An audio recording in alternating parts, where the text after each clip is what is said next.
Honey apple butter muffins from my great-grandmother's cookbook, printed in 1970. Let's go. 1 2/3 cup flour, 2 teaspoons of baking powder, 1 teaspoon of cinnamon, 1/4 teaspoon of salt, and 1/4 cup of sugar. And incorporate.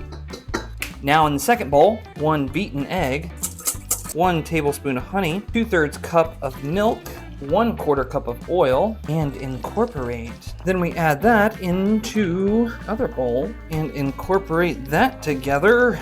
This is pretty thick. All right, now for the apple. Peeled, cored. A wooden spoon can push these through pretty easily. Apples in the mix, fold that in.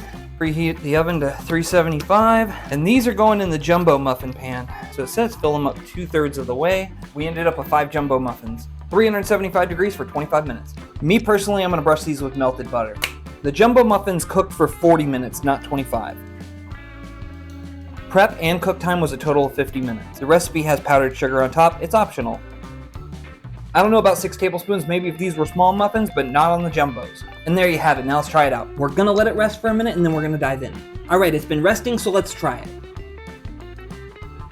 Not bad at all, but the best part, total cost is about $2 for all 5 muffins. So 5 breakfasts or 5 desserts for $2. With the sugar on top, that's my favorite part. I have no problem with that. I think that this would be best if you cut the top off and threw some vanilla bean ice cream on top. Just saying.